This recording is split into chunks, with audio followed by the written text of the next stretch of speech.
it's just me, which means I get to start stream whenever I want. Hello, everyone. I'm realizing that it's still showing the episode that I was listening to test, test the stream layout to make sure it's all working. Don't worry about it. I'm not going to start a podcast episode. Hold on a second. Let me see. You can't really see how close we are to the end of this episode. 6 minutes before the end of the episode. I'm gonna start a new episode from scratch, but I had on a random episode to test this out. We've been talking about doing this for a couple of months now, about having a game on and streaming some podcast episodes. And Visual Novels is off this weekend, so I said, hey, I'll sit down and try this out. So basically the way this is going to work is I'm going to play the episode, I'm going to play a game. I'm going to try to respond to chat in chat instead of talking over the podcast. If I feel like I need to say something out loud, I'm going to pause the episode, but I shouldn't have to do that. I'm thinking this is just going to be a chill stream. Right now I have 2 episodes queued. I think that starting doing like a solid like hour and a half or so is the way to get started with this, and we'll see how it works. And I also need you to know, Podcast Minds is the easiest one to just like bang through a couple episodes of. Audrey and I have created a list of podcast and game pairings for pretty much every show on the network. So if I'm able to if we pick up more episodes of this stream, I say, like, I'm piloting this. If this works, if we do more of it, if I find time to do more of it, we might see some other choices. I also have this list so that if other people decide they want to do it, because some of the games on the list are games that I do not own. But I thought thematic games for podcasts would be fun. Another idea that I had for the Podcast Minds was Dome Keeper, but I hit walls in Dome Keeper really easily, and I was like, if I get annoyed 40 minutes into playing this game and turn off the stream, no one wants to see that. Okay, I am going to skip ahead to what's actually next in my queue and go fishing. Also, the top right corner audio indicator is me, so if I do say something, I've tried to take the audio floor to a point where you shouldn't see me button mashing, but hopefully the balancing on that works, because I don't have the ability to gate my own microphone. So if you see that light up, I'm talking for some reason. All right. I did check the monitor audio on my own. It should be okay, but if you need me to adjust it, let me know. Which one? I want to do this one. And we're listening to one 2023 and one 2024 episode. I actually am still as far back as 2021, but we're not going to talk about that. Sorry, Andrew and Riley, I do love you so much. I just have bad auditory processing.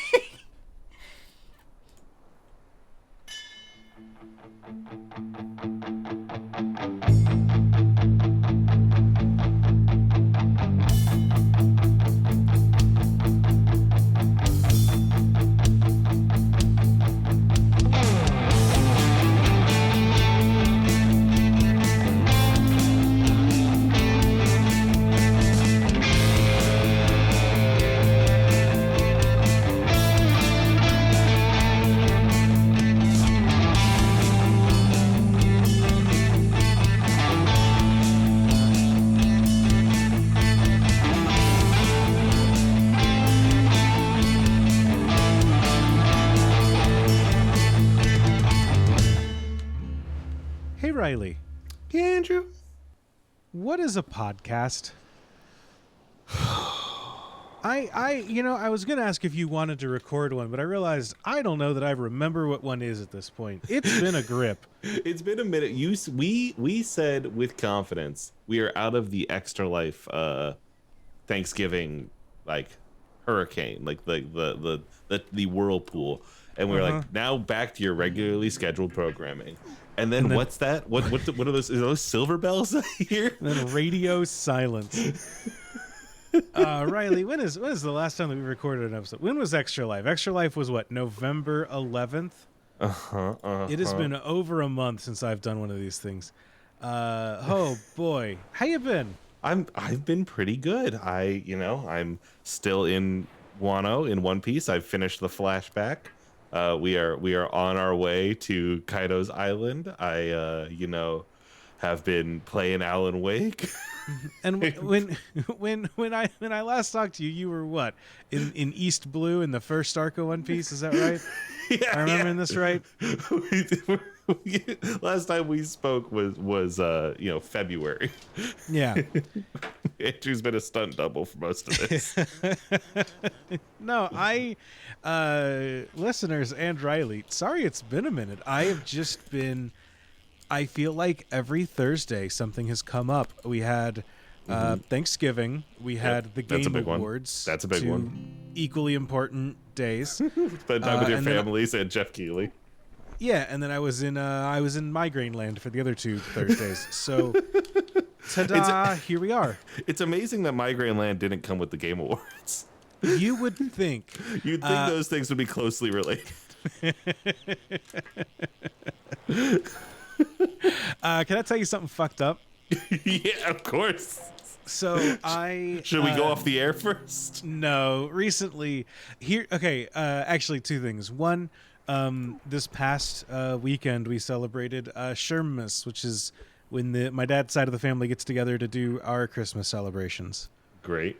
Always love how the style that one family's Christmas gets unrelegated from being Christmas to another event. So my family celebrates Festivus. I get it.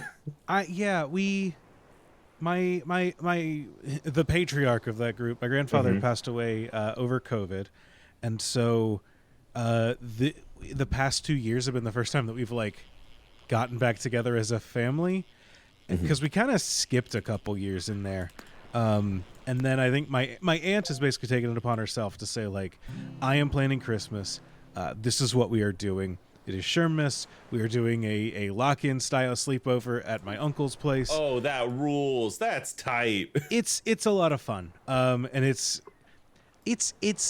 weird. I've reached an age where going to visit extended family also includes visiting my immediate family. So it's catching up with everybody. Yeah, I'm no longer like I've reached a point where it is no longer like, great, time for a family get-together. That means it's time for John's family and Mike's family and Trish's family and Harry's family to all come together, right? 4 groups. Yes. My immediate family is splintered now as I've moved off to Michigan and all. So it's like I'm my own unit in this family hierarchy and infrastructure. This is the thing that I've been pushing I've like had to push my family to do, because they were doing it is the 4 siblings who are my grandparents' kids are planning things. And now I think they take too long. So I've started just stepping in to plan things and then going like, all right, I've gotten a person from every family here. I've got my cousin Ben, my cousin Sarah, and Tracy. 3 different families because they're distinct units. They have houses. At some point, there's like a generational shift where it's like, nope, frankly, we've lost one generation above us. That's no longer counted, which means that the highest generation is now you. And that means that there are like a generation under you as well. And we are all distinct units now. Like my sisters are kind of tied in with my mom and dad. One of them specifically, but like the other one sort of. Can I ask a question about, so do you all do Secret Santa for Shermas? I was about to say that. We don't do Secret Santa. Okay. But we are doing Secret Santa in my mom's side of the family, and as I am approaching that, without giving too much away, I did pull someone who I was surprised I'd be allowed to pull in Secret Santa. But then when my mom organizes it, she kind of reached out and was like, "Hey, sorry you got this person. It's just how it's worked out." Mm-hmm. With the math of like, yeah. I play in the Secret Santa. I understand immediately what she's talking about. My family's got my family is a family of 5 in amongst a bunch of couplets or triplets, and so it's like at some point there's just not a mathematical way that we can all avoid each other. Mm-hmm. But frankly, like, I don't think it's super weird that I would get the person that I got, and I don't live with that person, so it makes sense that person could be a Secret Santa recipient for me. Yes. You know. Now, here, what the question I wanted to ask were: do your 2 sisters, do they buy their own gifts for people? Like, do they go out? They have their Secret Santa target. They go out. They get a gift for that person, or is that relegated? Yes. Okay, because I have. My family doesn't listen to this. I have some people in my family that will. I've noticed that maybe one person will go do the shopping for a larger group of people, and get and maybe 3 people's gifts have all come from the same place. Maybe. Sure, your cousin's gifts are coming from your uncle. And that is a thing that drives me insane because I'm like, one of you owns a house. You need to buy your own gifts. You're an adult. Yeah, that's one of those things. I know that, like, on Sam's side of things, she has a set of cousins who I think are still kind of like, well, Dan buys for them. You know, Uncle Dan buys for his kids, not them. They're in college. Yeah, but, like, college is like reasonable. That makes sense. But like on the other, like, we've reached out to points where it's just like, no, we're individual people. To the point that, like, I said to Sam, "Oh, I think I'm gonna do this for my family for Christmas," and then she said, "Oh, do you want to, like, try and go in with your siblings for that?" No. And I was like, "Why would I do that? They're adults. They can." No, I had a really good idea for a gift. They can get their own ideas for a gift. Yes. I'm very much like, you cannot steal valor on this. Yeah, like, no. My little sister, love her. Every year she's like, "I'm doing a photo album," and I'm like, "That was cute 4 years ago." They have a stack of photo albums now, kid. You can't keep doing this. I have carefully photoshopped photos of my dad for coasters because I had this realization that my dad likes bad gifts, which sounds like a dig, but it is. He likes cheesy gifts that I think would be obnoxious to receive. Okay. And so I have bought him coasters that look like this. I sent Andrew a photo of my dad with emojis over his eyes, photoshopped onto Orange Cassidy, the wrestler's body. And I think these are very funny. And I think he will as well. But I what a blurry photo you've chosen. I made it blurrier because I thought it was funnier.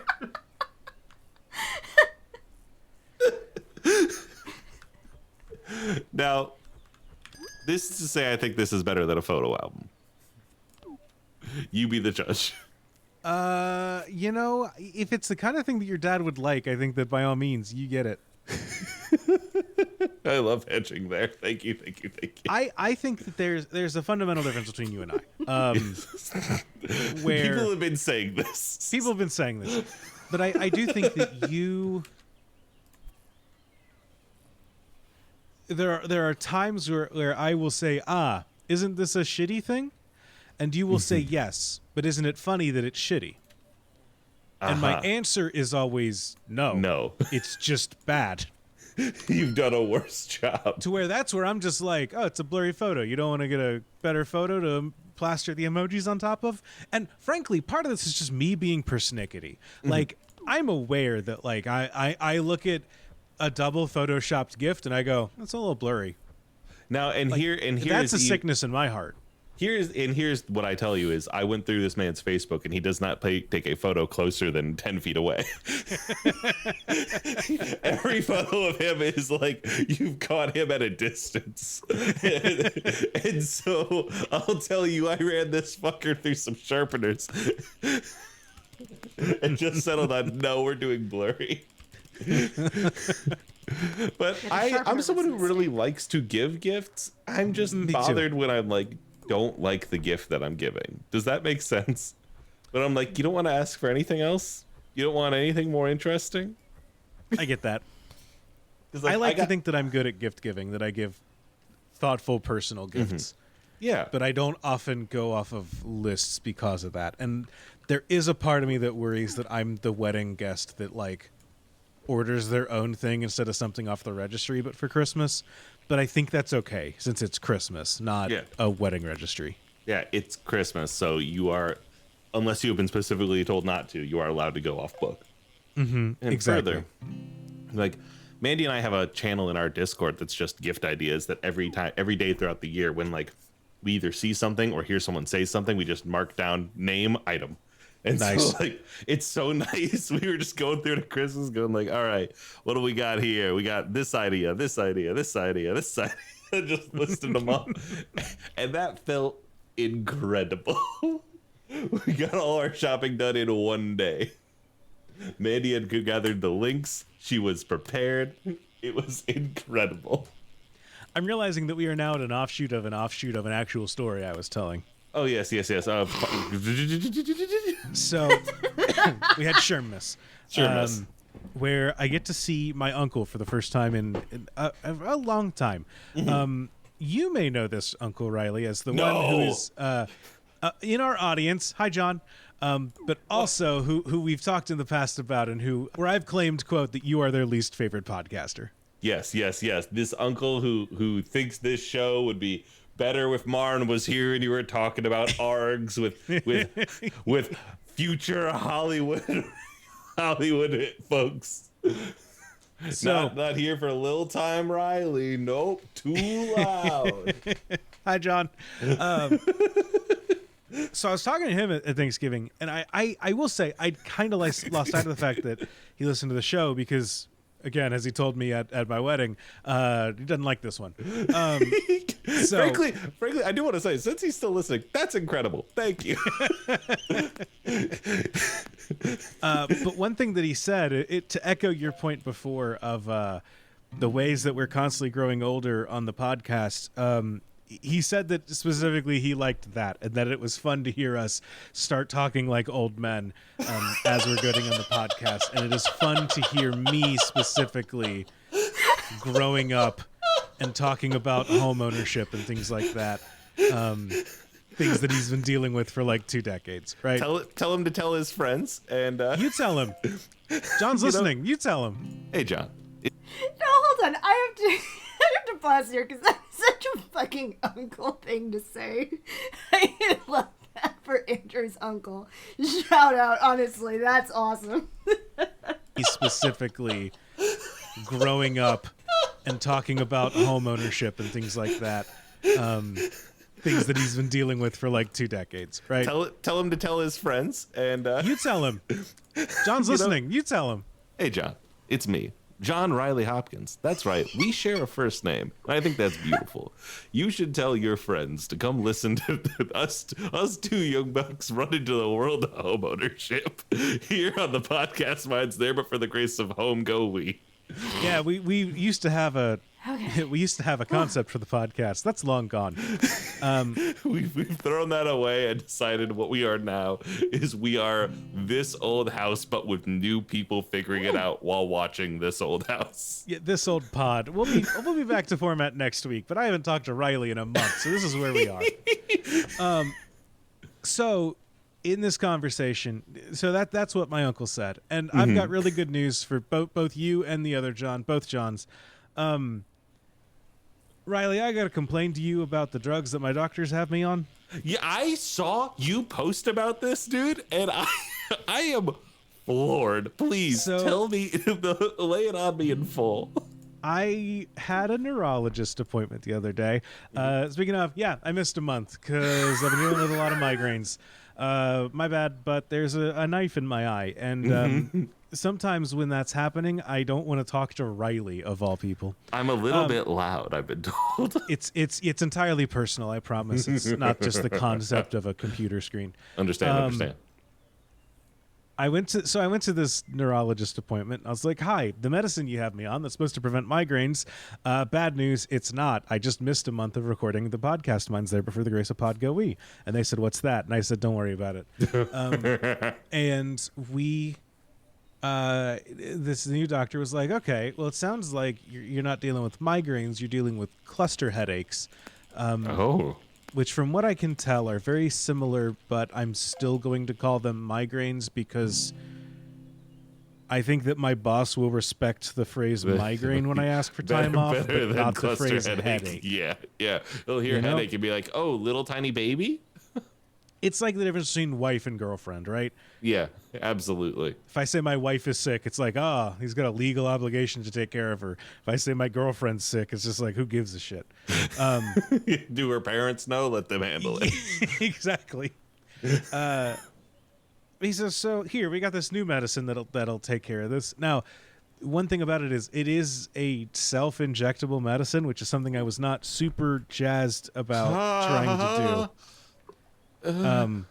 Whenever I need a shot, I go to a special person for that, whose job it is to give me shots. And I'm a big, brave boy, and I sit there, and I don't even cry a little bit as they put a needle in my arm. That's how this is supposed to work. But now I have to inject myself with my own medicines. I would just take the headaches. I'd be like, you know what? I'm great. Thank you for the suggestion. Actually, I'll deal with this. Frankly, take that as the barometer of where my headaches are. Oh my God, dude. So I go to pick up this medicine. I have stopped taking my my daily medicine because I'm like, it doesn't work anyways, so we'll see. I got flushing out my system, getting ready to inject myself. I go to CVS and I say, "Hi, do you have a medicine ready for me?" And they look. They say they sure do. And she looks on one rack of medicines, and she goes, because it's not there. And then she basically goes to the back of the CVS and opens what is either a fridge or a safe. Could be both. Because she brings it forward to me and she goes, "Okay, it looks like there's a copay on this." And I go, "All right, yeah, I'm used to dealing with copays." Yeah, I know what that's $45. Sure, that's a lot, but I'll take it. Exactly, yeah. And she says, "Okay, well, it looks like this one." She says, "Can I see your insurance card again?" And I go, "Sure." And I hand her my insurance card, and she looks at it, and she looks at the system, and I think that what she sees is that the insurance is the one that I, used. And she goes, "Okay." So the copay is going to be $1,600. $1,600 copay. That is $1,647, I believe, is the amount that I saw on the thing. And this was not briefed to you beforehand? This was not mentioned to me. This was not brought up ahead of time. I got a text that was like, "Hey, you need to clear this with your insurance." Basically, I needed to sign away so that sign away something HIPAA related so that my neurologist could talk to my insurance company and say, "Yes, I assure you this is the medicine we're prescribing."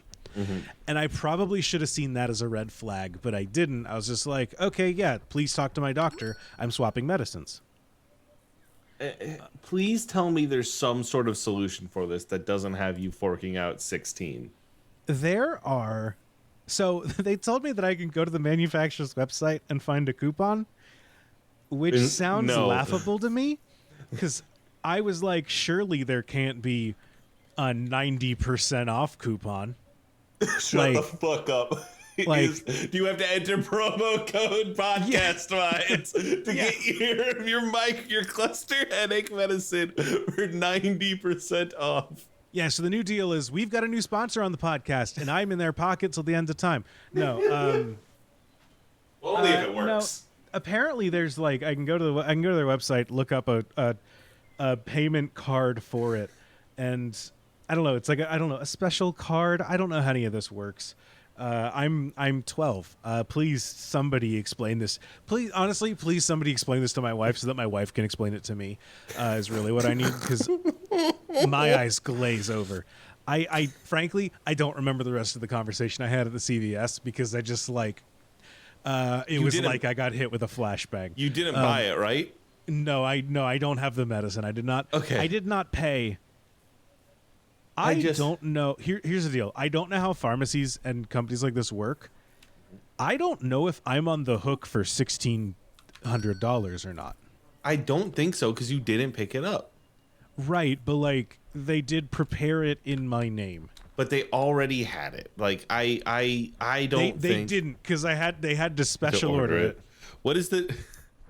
Do you check that like fucking Mark Cuban cheap drugs website? Look, I've been checking a couple other places to see what I can do. I don't have it yet. It turns out there is some kind of coupon. Who knows how well I will qualify for it? Because it is wild to look at a bill and go, huh, that's all my money. Like if I look at my own my personal paycheck, my take-home pay, if I eliminated all savings, if I eliminated everything that went to any other bucket, right? And I said, great, in a month, I can cover my half of the mortgage and one little shot. And that is my gross cap, like that's my GDP. That's the money that Andrew is bringing to this. That's a whole Andrew. That's insane. So I'm sorting that out, but in the meantime, I'm still taking the migraine drugs that I don't think work, because there's a part of me that's like, fuck it, y'all, we're gonna work now. I'm gonna like force of will you guys to work. I don't care if it's placebo. It's gonna be working. That's all that fucking matters. Yeah, I walked into CVS like the fucking "You Make My Dreams Come True" was playing, and I was in a montage, and then I just got hit in the face with the door. No, that's fucking terrible. I'm sorry that happened. It's why it was wild. I've reached a point where I can laugh about it, but we'll see if I ever actually get drugs. I actually also recently went to the doctor. How'd that go? So I moved, and so I need to get a new primary care, because like I've always been bad with having primary care. So I got a new doctor, and like I go to see him, and he's very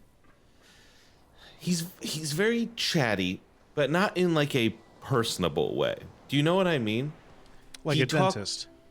Not like a dentist either, but maybe a little. But he's just like talking at me a lot, and you know, I'm like, hey doc, like here's my list of things. Like, I got my nose surgery. I'm still snoring a bit. I wanna like investigate like sleep apnea stuff. He's like, it's probably not that. I'm like, yeah, I know, but you're the doctor, so I bring to you the words that I know, so that way you can tell me what it is, so we can skip this part where you tell me it's not what I think it is, because I already know that.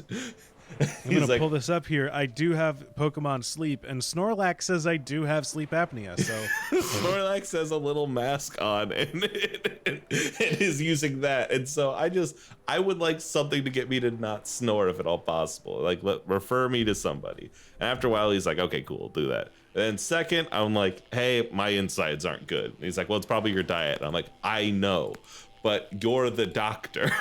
And so I want to talk to you about it before making changes. And he's like, I'll just, just cut stuff out and see what happens. And I'm like, that's it? That's all you got? And he's like, yeah. And he walks me through the rest of like, normal physical stuff. I'm just like, yo, how's your blood pressure? How's this? And then he's like, so you work in banking, right? I'm like, yeah. And he's like, how long till your job's replaced by AI? I'm like, machine learning will not do that, because it can't. Like, it cannot do stuff, actually. He's like, yeah, they're trying to replace my job with it. I'm like, that also can't happen. You know that, right? You know that is a bad idea, right? He's like, yeah, but it's gonna happen. I'm like, what? I don't. Why if you insist, bud? What is this nihilist doctor? I don't want this. Like, how much can I shut this down? Let me breathe. Because like, I can't tell. Is he on my side where he thinks it's bad? Is he like accelerationist where he's like, no, it's going to happen and it's good? Or is he like it's going to happen and it's bad, and I will keep talking about how it's going to happen and not do anything to stop it. There's a beauty in complaining. Yeah, but sometimes it is time to shut the fuck up. Like, beauty complaining, and then just figure your shit out a little bit, and maybe not do your patient you're meeting for the first time. Yeah, you're meeting a doctor for the first time. He's told you two things. One is that you don't know what you're doing. The second is put less gunk in your trunk. And the third is you should wish that I was a computer. All robots will take jobs. And I'm like, I want to go now. I'm a podcaster. It already has. I'd been sitting in that room also, like, waiting for like 40 minutes just playing Vampire Survivors on my phone. And so I'm like, for you to come in late and then be like, what if this is a robot? I'm like, are you a plant? Are you... My neurologist was late to my appointment, and it was a telehealth thing at 9 a.m. And I called the office, and they were just like, oh yeah, they're running a bit behind. And I was just like, they open at 9. I'm their first guy here. patient. How are you running behind? Nothing happened yet. You can't start running behind. That means that your scheduling is bad. That means you fucked up. Right. If you can't take a Zoom call right now. And I mean, not 2 minutes late. Like, I was at like the 15-minute mark being like, I'm going to call and see if I need something. Mm-hmm. Anyways, I'm sorry. You go ahead with your guy. No, that's it. I've like that's most of the story on my guy. I've recently messaged him to say that my bosses say I need a doctor's note to install a standing desk on my desk. And so I was like, can you just say that standing desks are good for your health? And he said that he was going to send a message back tomorrow. And so as long as he says, yes, I can do that, then me and him have no problems. You need a doctor's note for a standing desk? I think they just don't want to give it to me because Sure. There's like no doctor's going to prescribe a desk. Because I'm loud and a little sassy, and so they're like, keeps pushing things. I want him to stop pushing things. We need to keep. That's true. There is a not to empathize too deep with your boss, but running Riley is a bit of like, we gotta aim them into a corner so that we like you can box them in a little bit. Exactly. Yeah. Exactly. It's like trying to catch a squirrel that's in your house. Exactly. Because we need to funnel you in a direction, and that direction needs to be sales or whatever. Like the direction, there needs to be in a productive corner, and not like distracted by anything around them. It's very much like I'm very much like if I take an inch, I will continue to take more and more inches because I do consciously push things. This is a good chunk of my life is feeling like people dislike me because I refuse to give you a cookie. But I know if you give a mouse a cookie, they're gonna keep going. And I'm specifically, my whole way of breaking people down is continuing to go after the first cookie. Exactly. And so there's a lot of times where I go, no, Riley, no cookies. And other people look and they go, wow, Andrew's really mean to Riley. And I go, I am absolutely not. They're the monster here. You all don't know. It's very much like if you took a month off, I think people would quickly realize how unscalable I can be, and how much I desperately need an editor or somebody to watch out for me to make sure I don't burn things down. Like, I know that about me. That's why I never complain. I'm always like, yeah, dog, you're probably right. It is running a network with you and Marn. It is like we are 3 equal partners.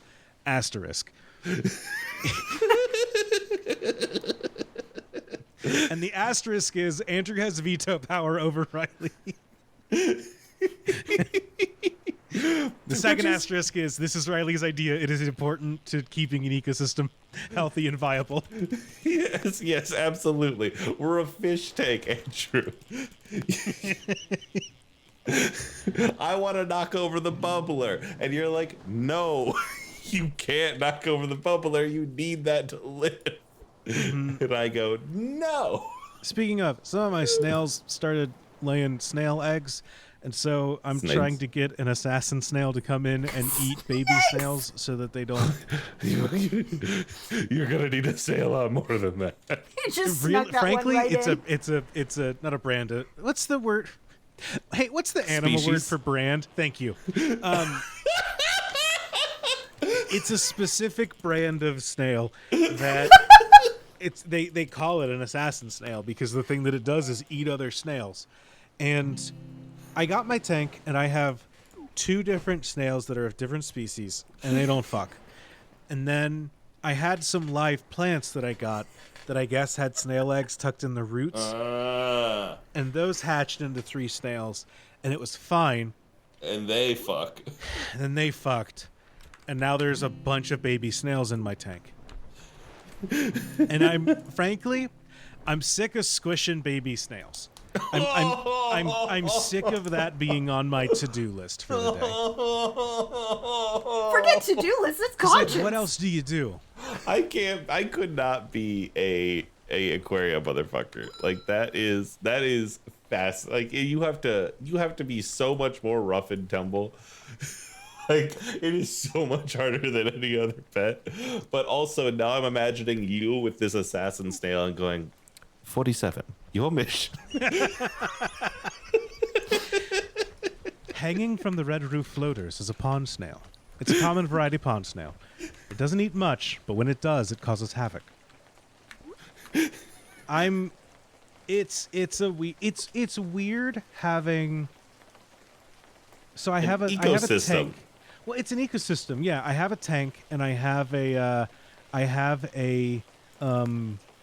beta, and so there is a bit of like, this is my beta's tank.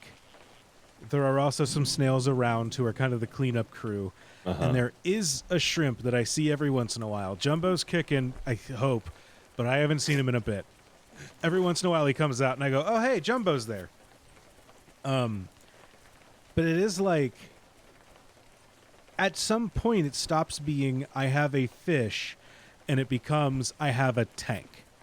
And you have to manage the tank aspect of things over each individual specific creature. Yeah, right? I've played City Builders. Exactly. It's weird having a city builder on my shelf. And I imagine it feels a lot more bad when you're like, there's a traffic jam here, and it's causing the hearses to go too slow. Yeah. Uh-oh. Yeah. Cracking eggs is like a daily part of my habit because I'm just like, well, here we go. Let's just stop this now. You can make a little omelet.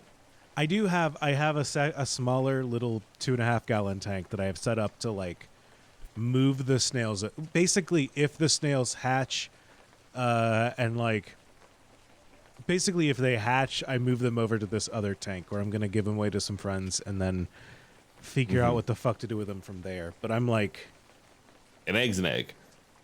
Yeah, exactly. And hey, I think that is like the best way that you could approach this. And now you're getting, and I think the assassin snail is like the, all right, little you can call him little Andrew. The thing is, Sam has grown very attached to the 3 snails that I have. We call them the baby snails because they were just little babies for a while.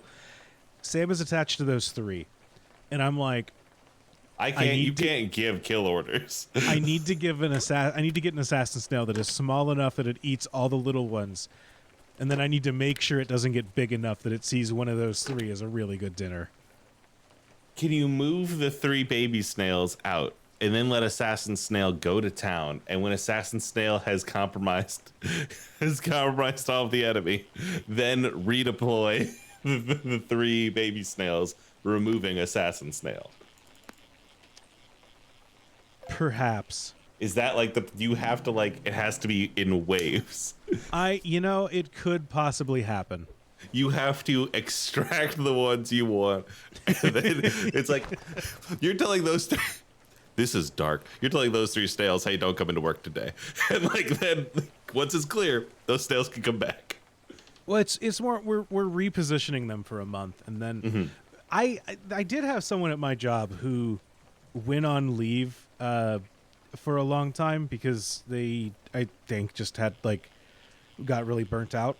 Yeah, And they went on happens. leave and then came back to a company where their old team doesn't really exist anymore. That's wild. Because we restructured the teams while they were gone, but they were on medical speaking of leave, so it's not like we snaps. could reach out to them and be like, hey, just so you know, we're going to be doing a restructuring.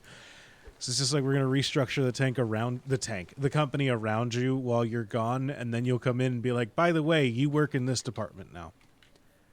That's fucking. How did they handle that? How do they break the news? Do they go back to their desk or? Frankly, I think that they took it well, because I think that having that team is one of the reasons they were burnt out. And now that they don't have that team, they're not responsible for that anymore. They're just like, great, I can do actual interesting stuff.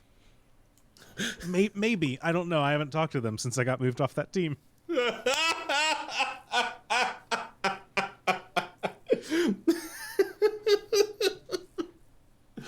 Oh, fuck. Andrew, can I? While we're just shooting the shit about things we're doing, I've recently been watching an anime that I haven't talked into a microphone about. Oh, no. What's up? Do you got 10 minutes? You know what? I got 4. I've been watching a show called Higurashi Go. Oh, fuck. I can't have you doing this too. I get enough of this knowing Marn.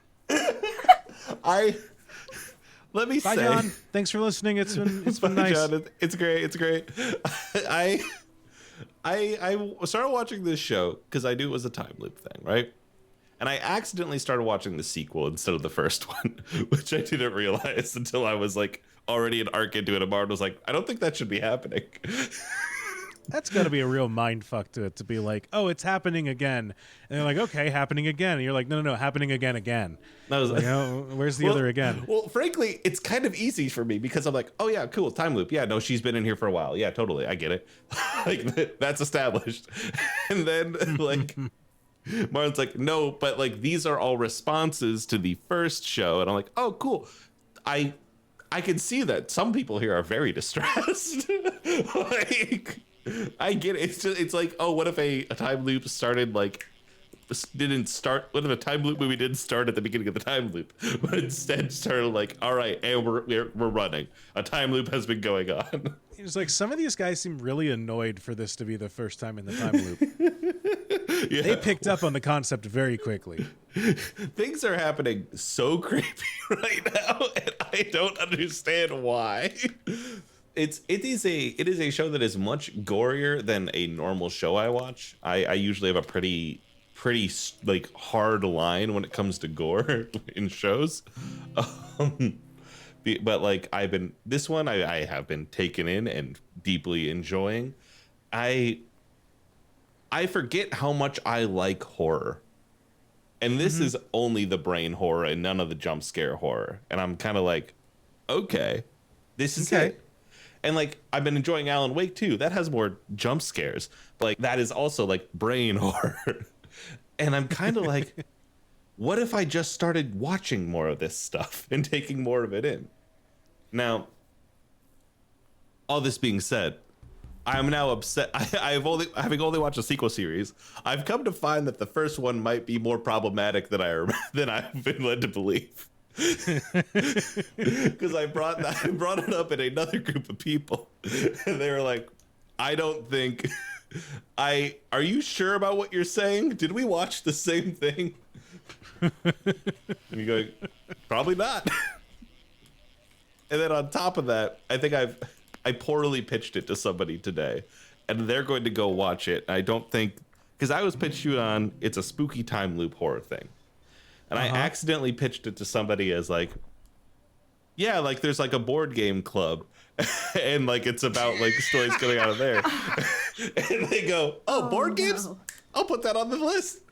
And then I got a call at work and I couldn't tell them to stop. And so this is now me remembering. I have to go and be like, no. Oh my god. Yeah, it's you should check out Jujutsu Kaisen. It's about a guy who joins the spooky stuff club at his school. The first scene of the show is blood, blood, and then slice of life. Yeah.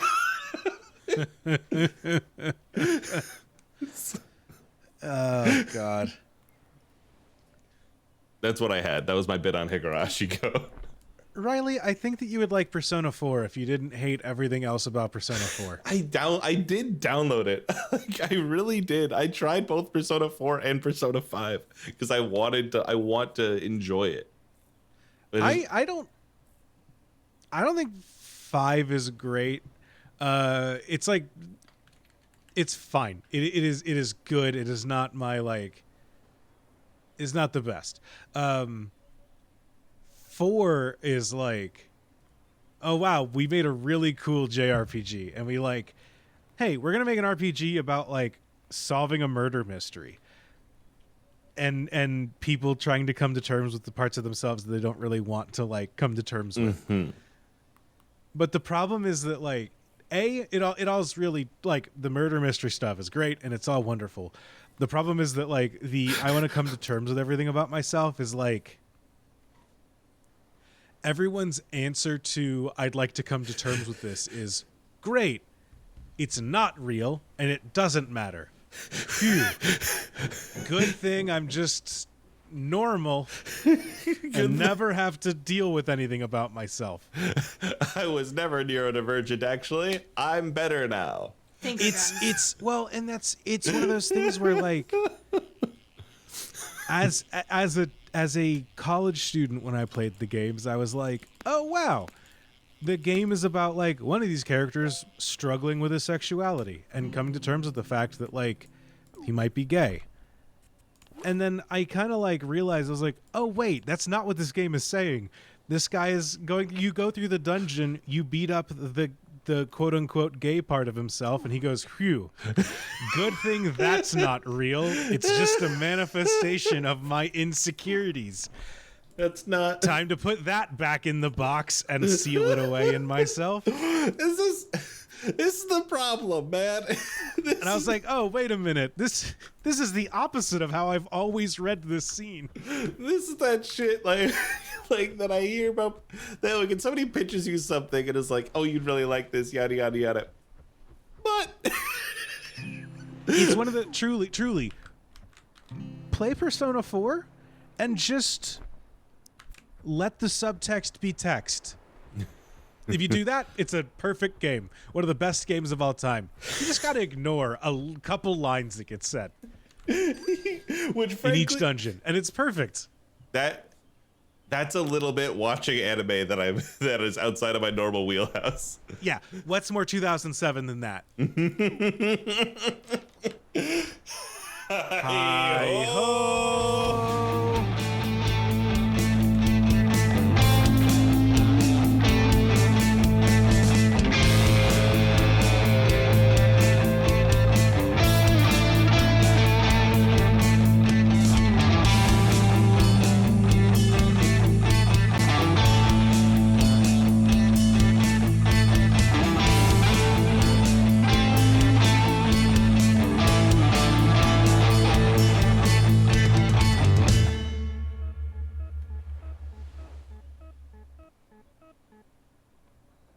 Last time on...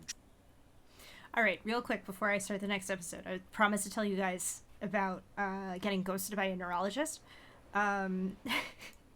Fucking...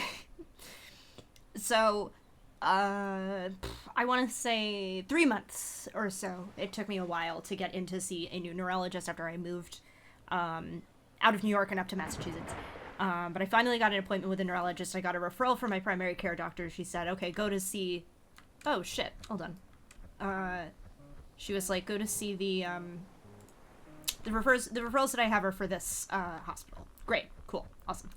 Oh, wait. Do I have to... I think I have to fish it up. Boop. I think. Try to remember how this game works. So I scheduled this appointment. I take like the day off from work and everything in order to go to see this neurologist. I get there. The building is like devoid of people. There's no, like, person at a desk. I'm not doing this right. I've totally forgotten how to play this game. Don't worry about it. There's, like, no person at a desk. There's no directory or anything. I'm, like, supposedly where I'm supposed to go is on the 4th floor or whatever, but the building's under fucking construction, so I'm like, I have no bait, dipshit. Building's under construction and everything, so I'm kind of like, I cannot stress enough, it is like lunchtime. So my guess is that this is what happened, but you know, I had this appointment scheduled. I confirmed it. Like, anyway, whatever. No big deal. Hold on, let me reel in this fish. So, I end up leaving the building because I am the only person in this building. And I try to call, and I basically, instead of it going to, like, hold music or anything, I basically get dead air. And I'm like, okay. And I'm, like, checking the website and everything to make sure that I am, like, in the right location. And I am, as far as I can tell. So I go back in, and I go up to the 4th floor. I think it was on the 4th floor. And I go into the suite, and it is, like, an empty waiting room, and there is literally no one there. There is no one at the reception desk. There's nobody waiting for an appointment. Like, I try to call again. I get nothing. Like, I call to, like, check the address on the voicemail. There's nothing. So I finally go, I'm not sitting around here and waiting. Like, I took, like, 2 or 3 hours off work. I was working remotely at the time.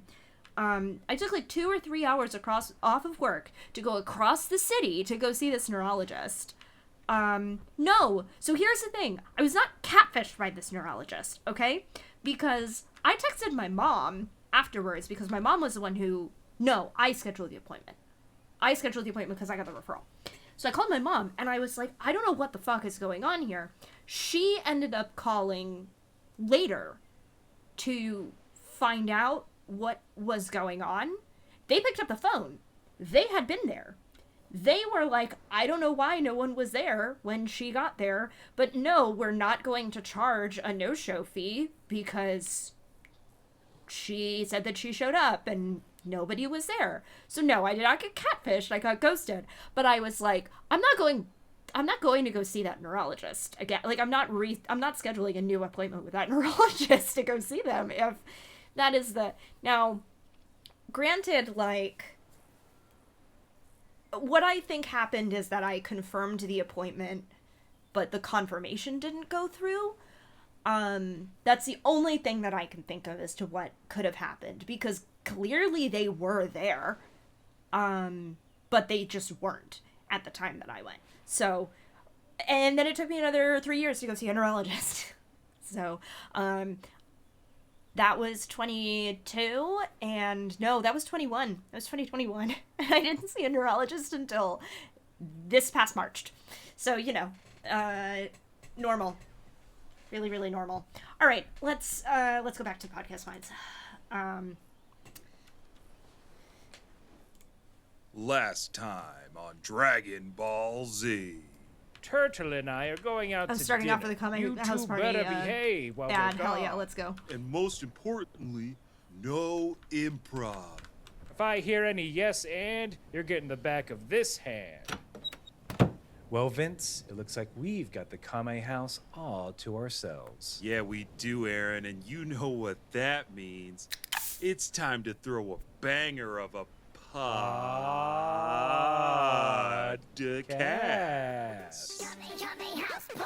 We're Kame House Party, the only improv comedy Dragon Ball podcast in the known universe. We're going through every iteration of Dragon Ball, episode by episode, and performing improvised scenes based on what we watched.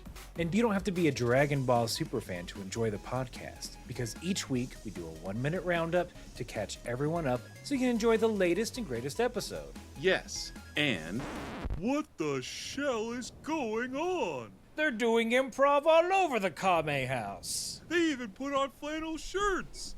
We're Kame House Party, part of the Moonshot Network, with new episodes every Tuesday, wherever you get your podcasts. Don't close out a promo while I'm yelling at you. Finn.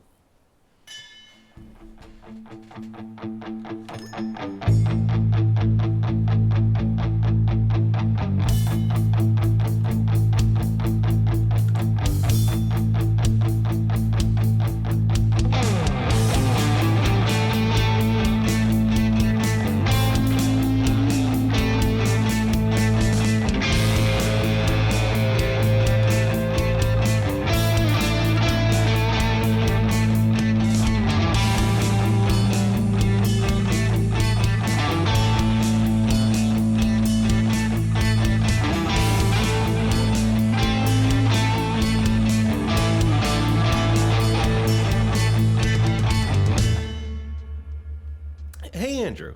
What's up, Riley? Is this a safe place with no judgment? No. Riley, this is not our intro. I just need you to promise me that this is a safe place where I can maybe say something that This is a safe place where we are recording and we'll be broadcasting out to tens of listeners. And I do want to warn you, I cannot help but judge. That's as much as I can give you. So, Do you accept these terms? I accept these terms. And the answer is yes. So, Andrew, I've got a really annoying fire alarm in my kitchen. Okay. It's constantly going off. We were boiling noodles today and it was going off, and I don't know how to fix it. And so, do you have any idea on how I can weaken my fire alarm, or how I can go shopping for like a mid-good fire alarm? I need a worse fire alarm because it goes off constantly, dude. It's every fucking moment. Whenever I boil water, whenever I cook anything, I have an induction burner, Andrew. It's not even gas or smoke. I don't know what to do. Hey, Riley. Yeah? Is this a safe place free of judgment? Yes, Andrew. Baby, I promise you. What's good? So when we hosted for Christmas, we did have a moment where my in-laws looked at the ceiling in the kitchen and said, "Oh, that's weird. What are those two screws that are just sticking out of the ceiling?" And I had to look them in the eye and say, "Oh, that's where the smoke detector used to be.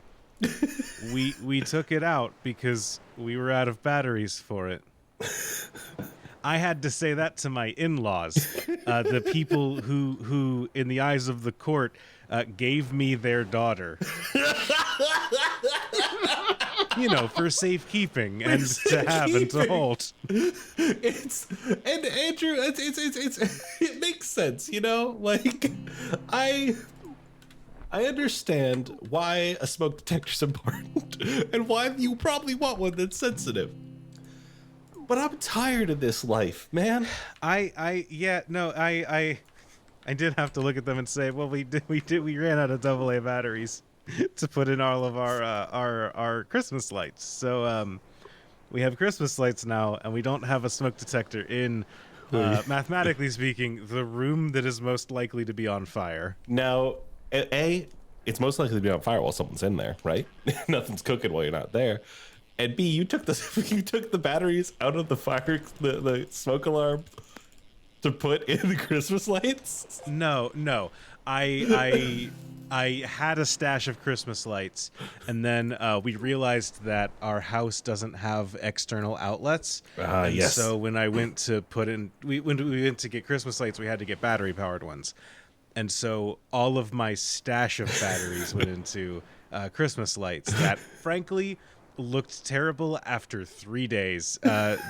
Turns out you need an outlet to run lights. But I got rid of we finished our stash, and then on like December 3rd, when I had first off, I had multiple fire alarms. It's not the only one I took down. I had 2 started chirping at the same time, Okay. and I didn't have batteries, and we were busy with something where I was like, look, as a temporary measure, I will just remove these and take the batteries out so they shut up, and then we'll just replace the batteries and fix them later, because I have already done.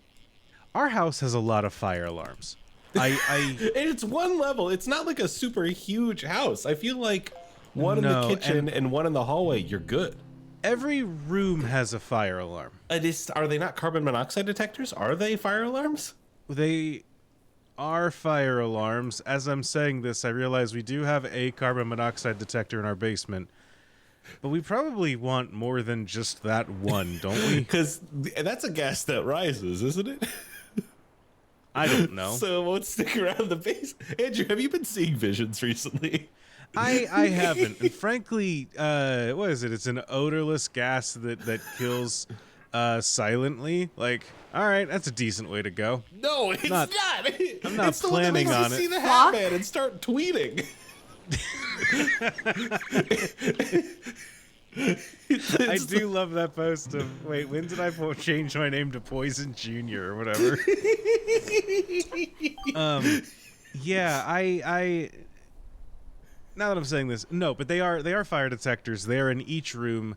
My gut is that the family that had this place before us had multiple kids, so I assume that the extra fire prevalence was needed. Yeah, whether it's like legally you need to have one in a kid's room, or just like it's a pretty good idea to have a loud thing that yells at you if your kid's on fire. Like, well, I'm looking up in the office right now. I see one up here.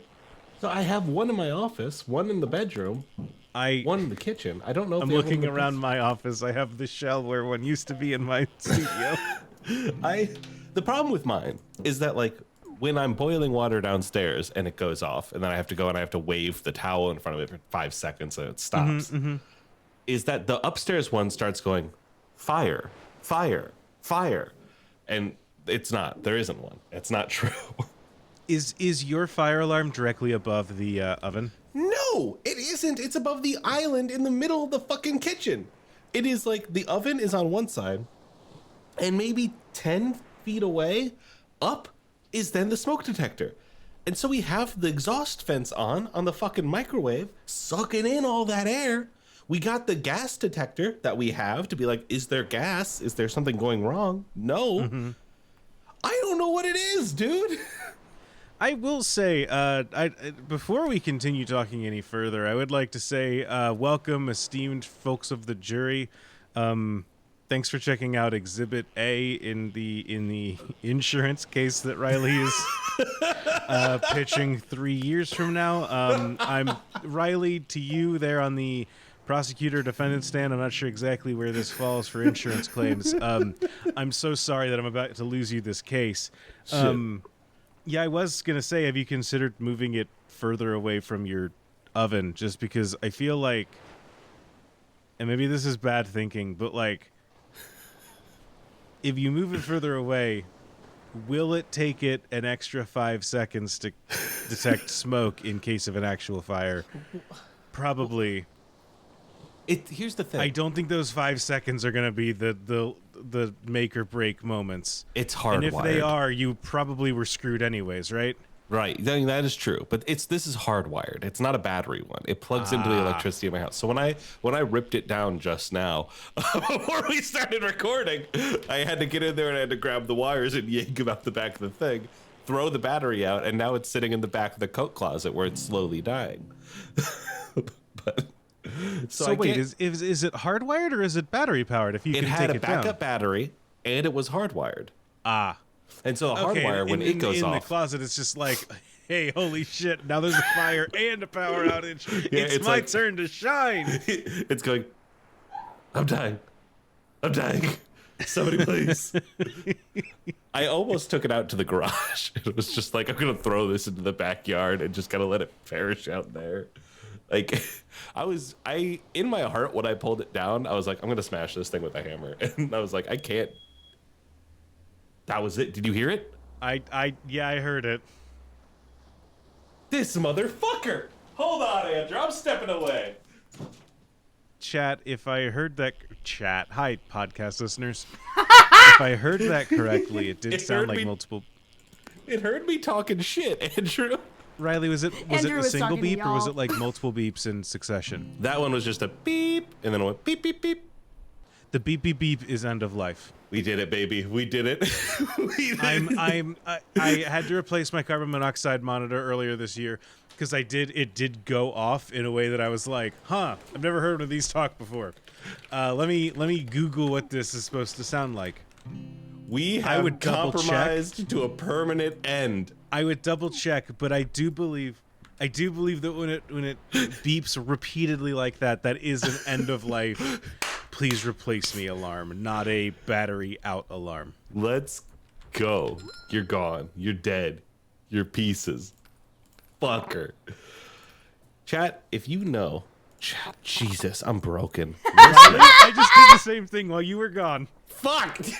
Riley, you stepped away, and I said, "Chat, I want you to know that and then I said, "Fuck." I just called you all chat. Listener, hey. If you know how to find a not good fire alarm that plugs in hardwire, let me know.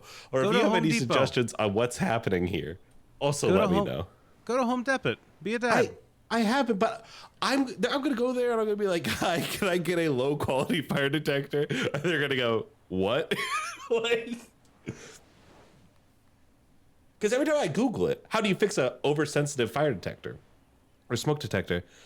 It says, "Oh, it's probably old," and I'm like, "I bought this motherfucker when we moved in because they didn't have one. We thought that was fucking weird." Sorry, hold on. You bought the one that I'm telling you is end of life?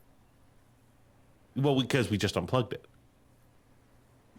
But yeah, we bought it. We bought it when we moved in. Okay, okay. If you just bought this, then no, it triple beeping is probably not end of life. I would Google what the chirps mean. I will do that. Like, we bought it. I unplugged it. It's downstairs right now, and we all that. We bought it in May when we moved in because they didn't have one in the kitchen, and we were like, "That's fucking weird." But now, after putting one in the kitchen, we realize, oh, it's because it's a monster. And maybe that means that it's just the positioning or something. I don't know. In my old apartment, I did have one that used to go off every time I opened the oven door. Whenever I out the hot food out, it the thing would go off, and to the point that I had a system ready to go where I was like, "Hey, if Sam was in session, I'd be like, "Hey, warn your client." Because the thing that you want the most in a therapy environment is for a loud emergency alarm to go off. But I was like, I'm sorry, I'm cooking dinner. I need to open the oven. I can't get around that. There's a part of me that wonders, this is not legal advice. This is not legally binding. Hi, Exhibit B. Exhibit B in my court Welcome case. back, members of the jury. It's good to. I'm glad you're I here hope you again. all downloaded this episode individually to get those download numbers up. Boing. I do kind of wonder if you could block it. I was thinking about that, putting a sock on it or something. I feel like I was thinking getting one of those little fans that you get at Disney World and just taping it to the ceiling in front of it, and whenever I cook, just turning it on so it's blowing air past it. Listen, the real thing here is that I feel like if you burn your house down and you have acted on my advice to take out your smoke detectors, I am in some ways legally liable for whatever happens. There's more smoke detectors. We've established it. The smoke will go uppies. Like me. Can you say directly into that microphone that Andrew Sherman is not to be held accountable for any fire-related injuries or damages that occur to you or your possessions? Andrew Sherman is to be held accountable for any fire-related damage that happens. All right. In that case, Riley, you should do correct thing. You should take your You should go to Home Depot. You need to get yourself a new fire alarm. You need to follow the manufacturer's instructions and install it correctly. And then you need to suck it up, Buttercup. Yeah. Okay. I will do that for sure, Andrew. I will do this thing. That is my legal advice. That's veto power in action. Hey, Andrew, do you have a podcast suggestion for me? I do have a An hour podcast later. suggestion for you. I need to get a real winner of a podcast so that I can get these legal debts paid off that I'm incurring in about 3 years. I love that you've given me 3 years. Thank you for that. I deeply appreciate it. I'm not looking forward to the TikToks in the future that are going to be like, hey, did you hear about that podcaster that died in the fire? And this is what happened the week before it got posted. They'll be like, it's Anyway. the Backyard podcast, guys, right? And they'll be like, no. They're No, not on it's TikTok. it's people way less funny. Riley, I got a podcast here for you. Yeah, what do you got? This one comes from Juliet. It was inspired by a chat in a different Discord. Quote, "Murder must die." End quote. Murder must die. Does that mean anything to you? Reads to me like a audio fiction, a noir, a Johnny Dollar type setup, where we're the two of us. All right, Andrew and I are going to do an improvised. We have to accept that we're improv comedians at this point, right? Like, I hate that's it. the thing. Whenever you hit me with this sounds like an audio drama to me, I'm just like, okay, let me write a script then. No, and that's why I've thrown that out. We are doing every episode improvised mystery, where you and this I. is this like Murder Town or whatever? You ever see that? Night Vale? No, no. You tell me your idea. I'll tell you what Murder Town is in a minute. You and I, Murder Must Die. You and we are the lead detectives in a TV show called Murder Must Die. And every week we come in and we improvise a 22 to 24 minute episode of us running into a crime, solving the crime, getting a firefight or something, and it's funny. Bada bing, bada boom. We do it. We're done. It runs at the Annoyance Theater on Belmont every Tuesday at 6. Come on, tickets are $5 and you'll get a beer. Okay. I no beers. Let me just have the extra $3. We gotta get them in I'd the like to fucking make door, money Andrew. off podcasting someday.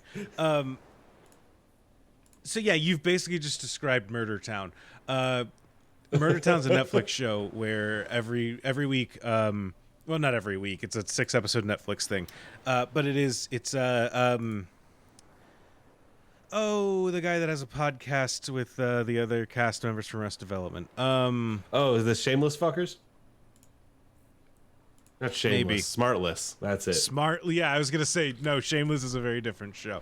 I thought you were just giving a moral judgment at first, and I was like, well, I don't think it's that bad. Listen, if I had something I could milk, I promise you, I'd be 100%. Joe Bluth.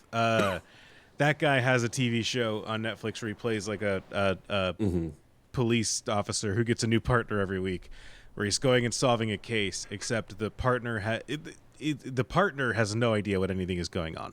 That's sort of funny. Everyone else around them is acting like, oh, here's a murder that took place. We're all playing characters, and at the end of it, the rookie has to like guess who it is. Mm-hmm. That's cool. That's a good concept. I like that. Yeah, Marshawn Lynch is one of the people that does an episode. I watched a movie. He was in Bottoms. I watched that last night. Is he acting now? I think that he's just kind of like, hey, I can make personality stuff work in a couple different ways. And it worked. He was good in Bottoms. I liked it.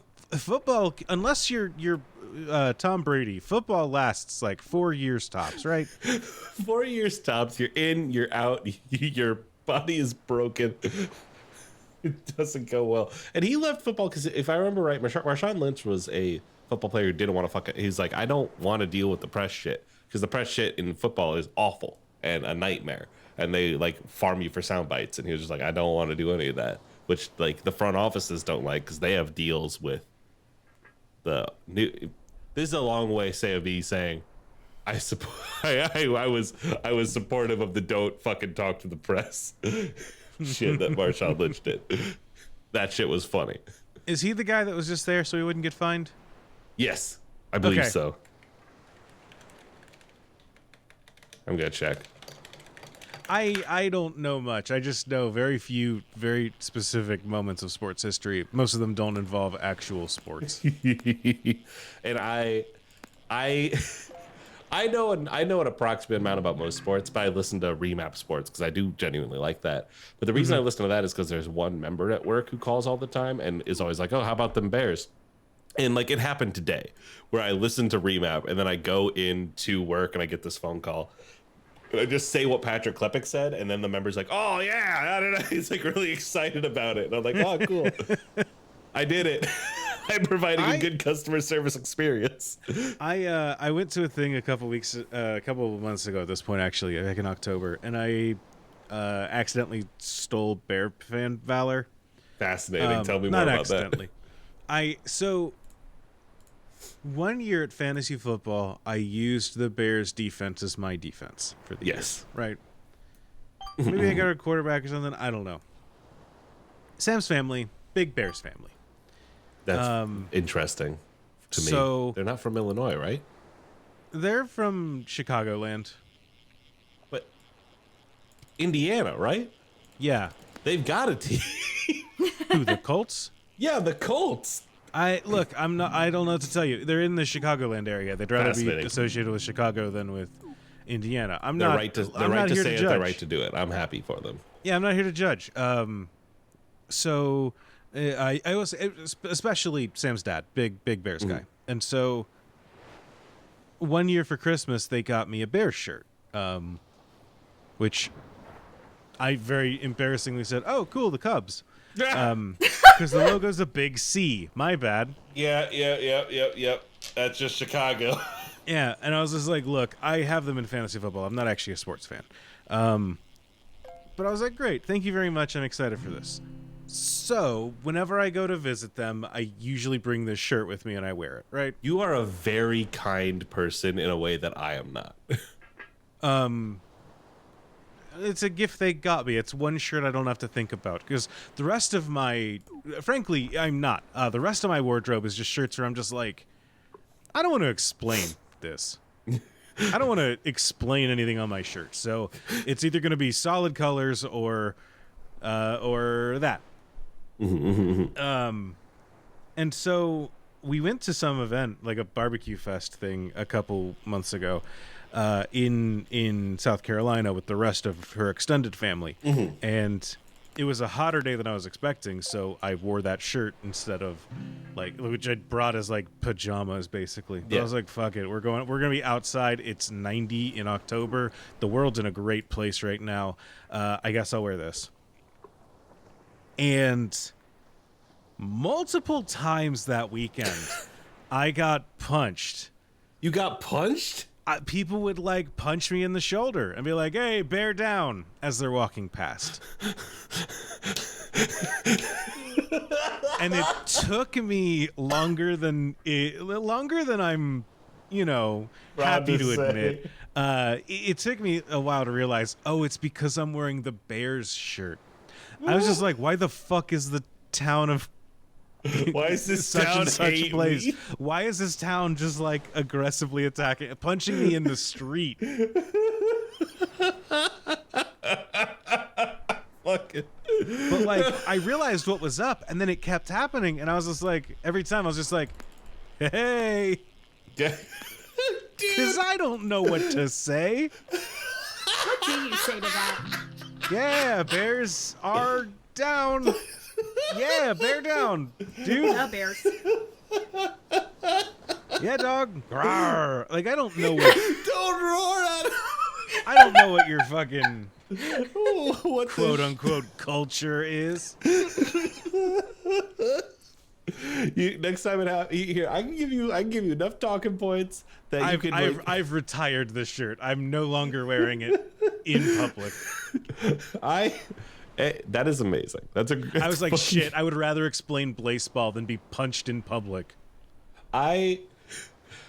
If I get a shirt I don't like, it doesn't matter who it's from, I'm never wearing it. That thing is slowly inching towards the back of a closet somewhere, and then it will vanish. That is just the person I am. So you are kinder than me in that you make a concerted effort to say, hey, I'm going to wear this thing you got me. B, when you said I don't want to explain a shirt, something clicked into context for me, like clicked into clear clarity. And it's that, yeah, I forgot. Or I guess I didn't realize you are a novelty shirt guy. I don't like to be referred to in that way. I'd like you to say more so I can defend myself. You are a guy that likes a shirt that has a joke or says a thing. You like, I'm gonna get this shirt to fuck with Marn. It's gonna say her fucking Tumblr meme. Okay. I will buy a shirt for the bit. I have actually Moonshot audience. I'm about to blow your minds.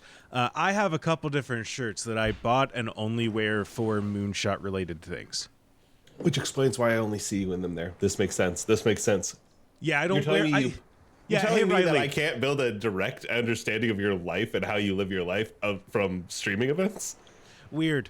Yeah. Hey, Riley. I don't wear my Toga P button-up shirt as general daily wear. I wore the Baja Blast shirt to work. I know you do, and that blows my mind. I've never worn mine. I made it, and I don't think I've ever worn it intentionally. I'm gonna pause this here because this is really funny to listen to after drawing Andrew for the this is not from this year, this is from last year's ground control. We did a like a Secret Santa t-shirt exchange thing, and I drew Andrew, and I'm still very proud of the shirt that I made for him, but it's very funny to hear this now, having already done that. If you have seen any of our ground control VODs, if you saw Andrew wearing that blue shirt that has a picture of his own face with his cat on it, I made him that shirt, and I'm still very smug about it because I think it was a great idea. Daily wear. I wore the Baja Blast shirt to work. I know you do, and that blows my mind. I've never worn mine. I made it, and I don't think I've ever worn it intentionally. This is great, actually, then, to get this confirmed that you are not a novelty shirt guy and that I was wrong, because then that means I can slowly back away from the cart that I had filled. So say that being said, I do have I'm much more a nice design that is not obvious guy. Like I like those Pokemon button downs or whatever. Like those are not obvious. Right. If they made those for people my size, I would have bought at least one or two of those. Because I like the looks of those. I also did. I will say, part of my problem is that as a person of the size that I am, it is much easier for me to find like gaming t-shirts than it is to find a lot of other styles of clothing. Not really a moral statement, just a statement of fact. No, I think it's a little fatphobic. There is a lot of like, I don't know. I bought one or two Blaseball shirts that I thought were fun, but not like. I don't want a shirt that says in bold letters, "This is a shirt related to Blaseball," right? Mm-hmm, mm-hmm. You're not gonna get one of the ones with like a character on it, right? But I have like a I have a Krabbatat sweatshirt that is like, okay, this is nice. One time someone was like, so what is the Krabbatat? And I was just like, fuck, now I have to explain my shirt. It's a batat. Well, what I've always gone when people ask, like, oh, who are the Chicago firefighters? When I wear my jersey on sports days at work because I don't have any other jerseys. Uh-huh. That's not true. I have two other jerseys, but I just can't wear sleeveless ones to work. I always go, oh, it's a smaller Chicago baseball team. See, I also think that you are just more comfortable lying to people in everyday settings. That is very true. I forget that for some people, lying is hard. I don't think that lying is hard. I have to have a multi-decade long relationship with my my mother-in-law. And so I need to pick and choose where my lies go. Where my lies should be is I should have had a better thing prepared for why doesn't my daughter's kitchen have a smoke alarm? I should have lies there instead of, because the thing is that I would say, it's a Maryland baseball team. And then Sam's mother would go to her and say for her around Christmas, she would say, what's that baseball team Andrew likes? Well, Sam would say none of them. And she would go, no, Andrew likes that crab team. And it would take Sam a minute because she doesn't think of fake baseball teams when someone asks her for a real baseball team. And then we would have to figure out together how we explain to her mother that I don't really... Frankly, you can't find Crabs merch now. And frankly, I don't really want Crabs merch. I'm picky. I bought the ones I wanted. It's a defunct, small Maryland baseball team that my friends got into. Defunct. Bam. Does it. Not going to find nothing from them. My friends got into it. Okay, cool. So it's a friendly thing. You underestimate my mother-in-law's propensity for small talk. and how much she's willing to avoid it, because she loves small talk. She will talk to anyone about anything in a way that is, frankly, terrifying to me. 'Cause I don't want to talk to anyone about anything unless it's being recorded for a podcast. I'll talk to my own mother about MILF Manor. I don't want to talk to anyone about the weather. See, my thing is, my in-laws all just know what baseball is to the point where they still do check in and go like, how's baseball going? I go, it died. And they go, oh, that's sad. Is it coming back? And I'm like, no. Like, well, is anyone else going to do something like it? You really liked that. And I'm like, no. Yeah, you like talking to people about yourself and your interests. Have I told the story about my mom and Yu-Gi-Oh on this podcast? Please, Andrew, we got 10 minutes to burn, baby. Do you know the story I'm talking about? It doesn't ring a bell, so I'm ready. When I was a child, I was explaining Yu-Gi-Oh to my mom. Mm-hmm. And she kind of just like, and I do want to say in the kindest, most loving way. That's not good. I know my mother. My mother's not terrible. Please do not write in the comments about how bad my mom must be. Like, I like my mom. My mom and I are cool. We hosted a podcast together about MILF Manor. So take this where it is. But at one point, my mom did turn to me, kneel down. So she was at little, elementary to middle school, Andrew's level, and say, I'm sorry. I don't care.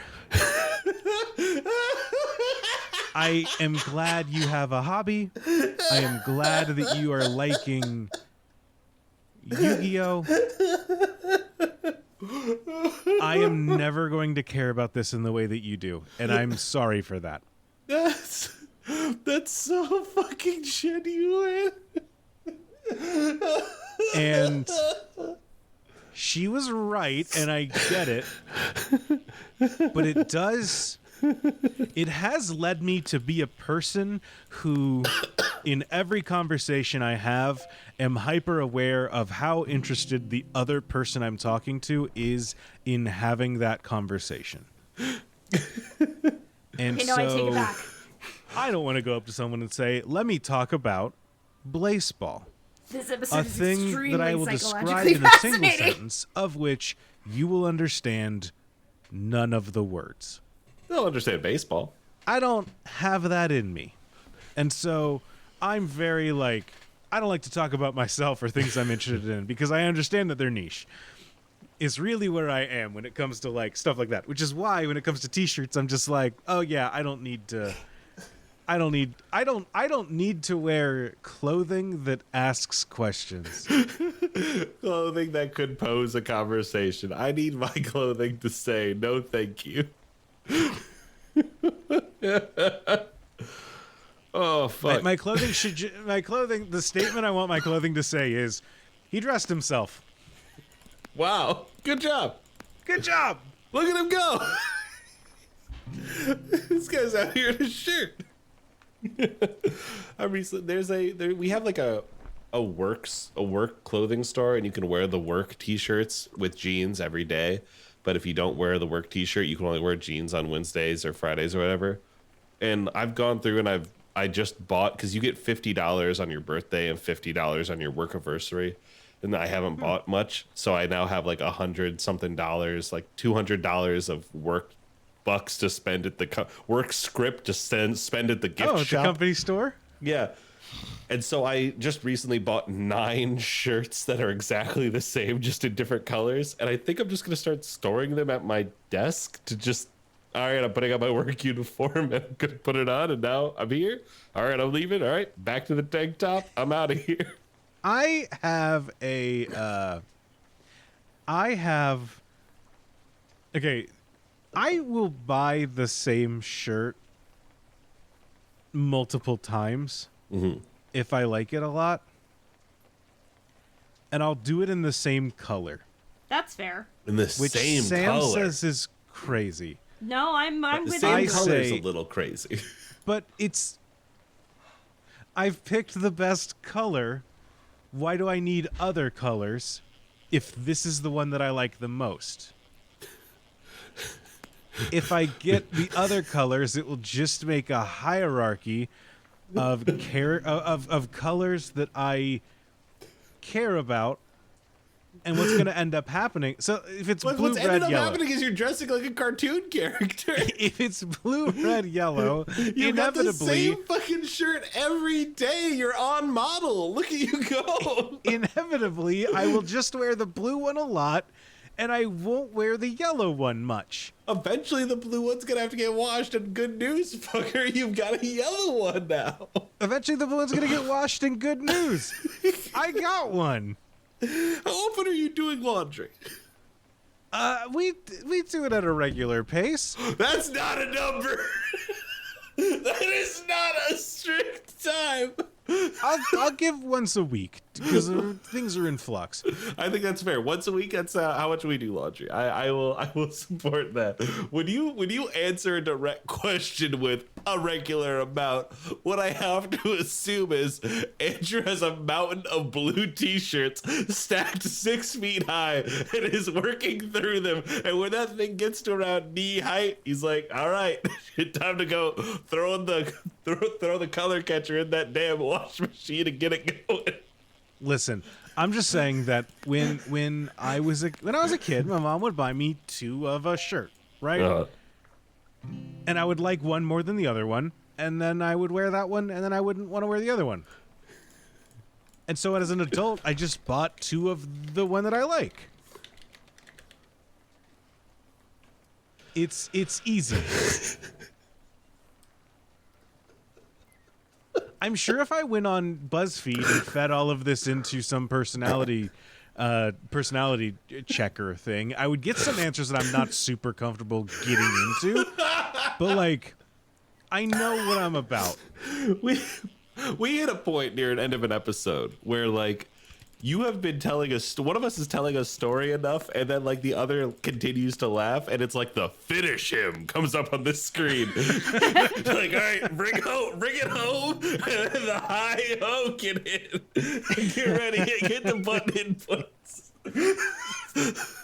Up, left, up, down. Hi ho. Hi ho.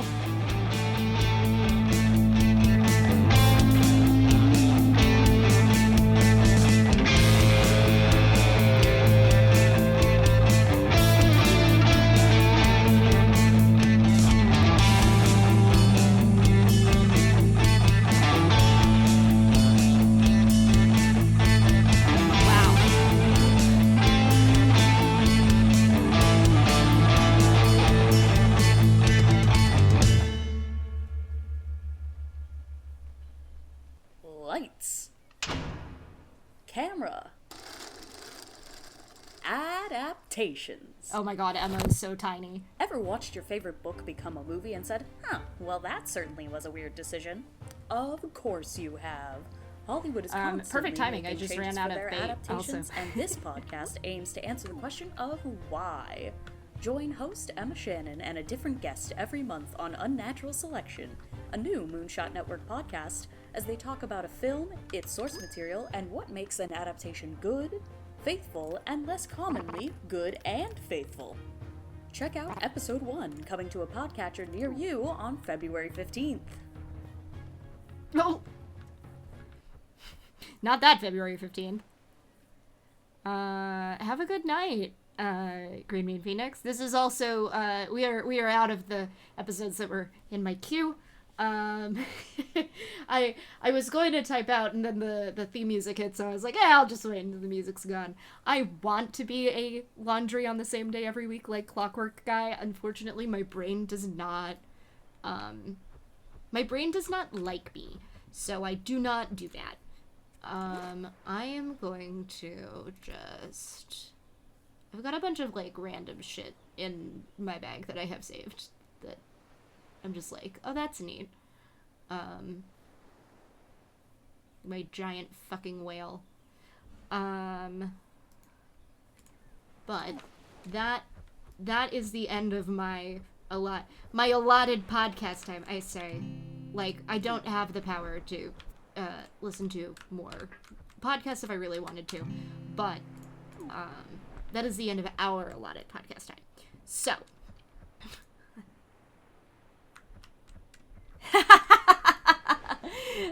yeah.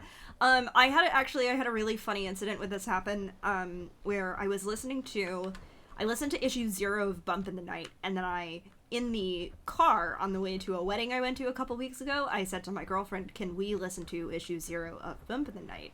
And they have their podcast speed set to 1.25 speed, which truly I did not, like, I was kind of like, oh, they're speaking a little bit faster. And then, like, one of them would do a bit, and I would be like, do you have the speed turned up on the podcast? She was like, yeah, I turned the speed, you can't see me anymore. I have the speed turned up to 1.25 on talk podcasts because I think a lot of people sometimes, or not a lot of people, but sometimes people talk too slowly. I was like, I get that. I cannot do that. You are, all of you who listen to podcasts on 1.25 speed are stronger than God. There is one time, and one time only, that I will listen to a podcast on 1.25 speed. And that is if the podcast editor has left in too many long silences. That is the only time I will do it. I'm just going to run in circles for a second to get the rest of the way around. I have a notification of some kind. Hold on. Oh, I have a bunch of quests. I forgot about quests. It's been so long since I played this game. I logged in for like 10 minutes before I started stream, so that I could remember how all the controls worked.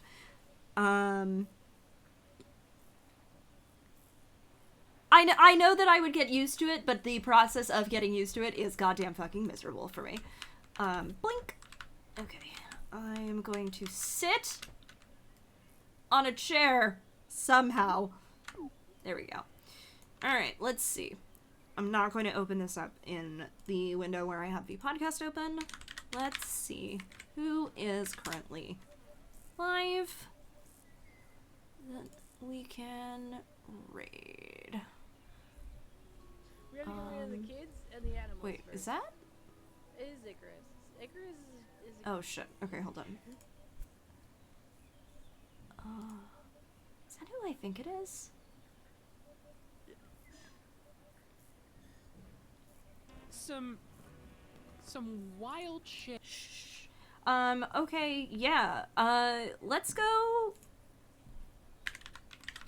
raid Snaps Cube, I guess, since, hold on. Double check a thing real quick. Who's live playing the new Pokemon. The Snapcube fan dub of Kingdom Hearts has just started dropping. So let's go hang out. I'm gonna put us to the thank you screen, which I finally put my microphone back on so you can hear me here again. This should work. It's so rare that I'm the only person running a stream. Usually Martin does this. But thanks for hanging out with me for my legally mandated podcast time. I am going to try to do this again. It just depends on where we have availability in the schedule. I may or may not be live on Tuesday. I'm not 100% sure yet. We will see what I end up doing. But I know that Andrew and Sam should be live tomorrow with more Sleepover Sunday. So make sure you tune in for that. And go listen to the Podcast Minds. It's good.